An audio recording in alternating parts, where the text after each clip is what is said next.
So to start actually drawing this marshmallow, I'm going to start with a really light pencil, like a 3H. The 3H makes a really light mark, so when I draw the general shape of my marshmallow, I'm not going to make anything so dark that I can't erase it later in case I make, an inaccurate mark or something like that. Notice that I'm going over my lines a couple times because that helps me to correct myself. And it's not necessary to make one line that's perfect. Sometimes you need to make corrections and then erase later. That's fine. Unless you're doing a specific exercise where you have to do that, you should rather make several lines and adjust as you go. And hold the pencil at the end where it's a lot easier to move your hand around, and also it's easier to make a lighter line because you have less pressure right at the tip. So I got this, my outline, which may be hard to see on the video, but it will become more visible as we go.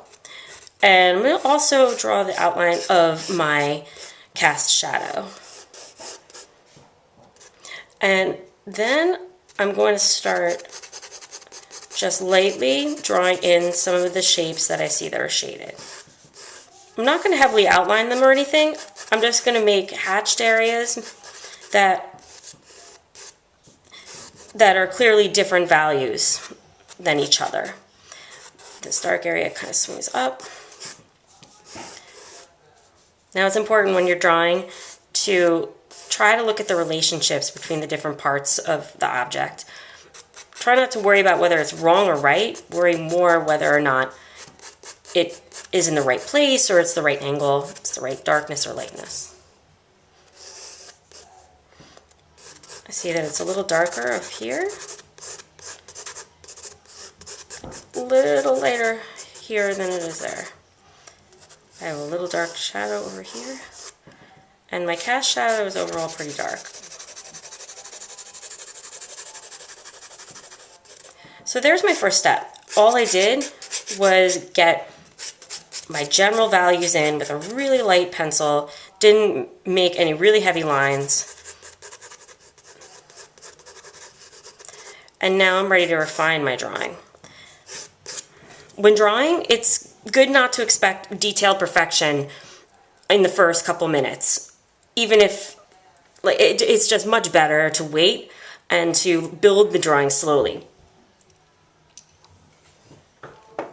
So now I'm going to grab the pencil that's a little heavier, grab my HB, and now I'm going to take a little bit more time to refine these shadows.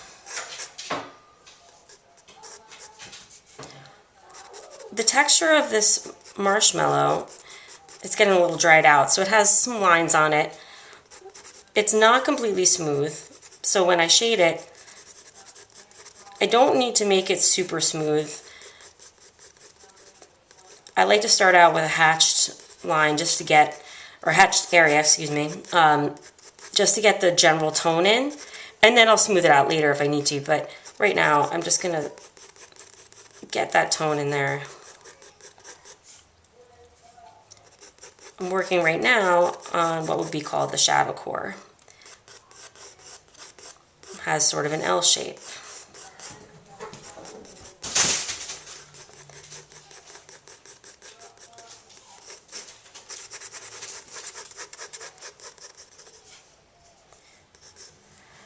Over here is another dark shadow. Any odd growling or meowing that you hear in the background is my cat. She likes to do this while I make videos. Other times, maybe not so much. So, got this shadow here, and here she is. You want to say hello? Say hello. That's her. You happy now? Okay, so now I'm going to add a little bit more here. So I have now my shadows, and again, this time much lighter than that last demonstration I made. It's a mid-tone here, not too dark. Here, pretty dark. Here, pretty dark. I'm going to make this area just a little bit darker.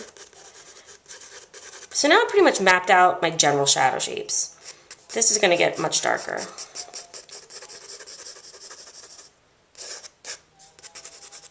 Notice I haven't used my eraser yet. The eraser is just as important as the pencil, but if you overthink it too much and try to make it perfect right in the beginning, then your drawing is going to look like a robot made it. It's better to allow some mistakes and erase them and just enjoy the process rather than try to make something that's almost like it looks like it's made by a machine. We don't need perfection. Okay, so here we go. I got most of my shadows in. I'm now ready to go onto a darker pencil. I have them on the 2B.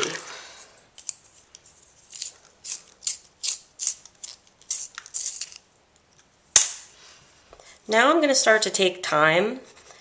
I'm not worried so much about getting the exact right darkness. And now I'm more concerned with getting the textures and getting the nuances of the shadows in.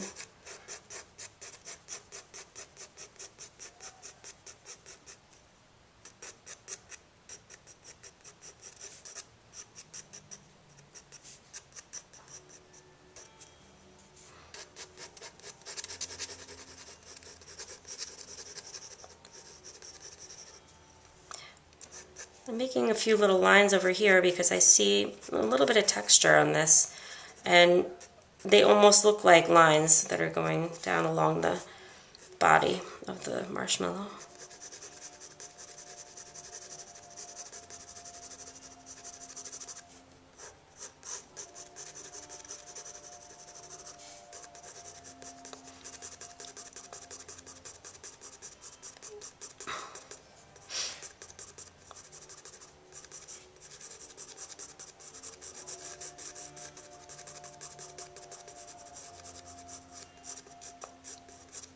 When you're shading, try to avoid just going like this.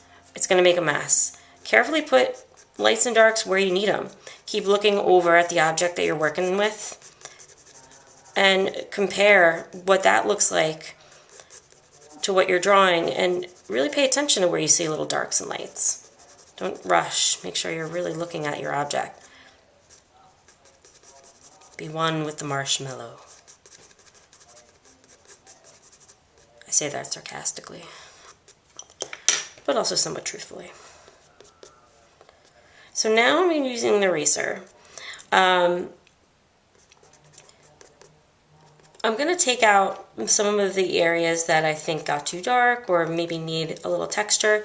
The eraser becomes just as important as the pencil as a drawing tool because it will bring back lights that you accidentally made too dark. It's not only a thing made for mistakes, it's made for adjusting a drawing, making it lighter where you've gone too dark, and then your pencil acts as the counterbalance to that.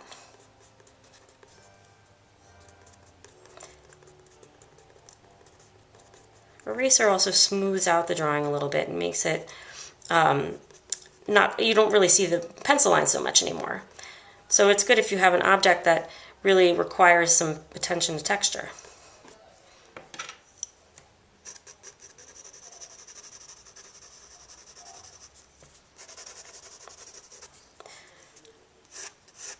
All right, as any artist will tell you, one who is, really well practiced, if you're making a rounded object and you don't include the reflected light, then you're a noob. So, to you noobs out there, a good way to get some respect is to remember that reflected light.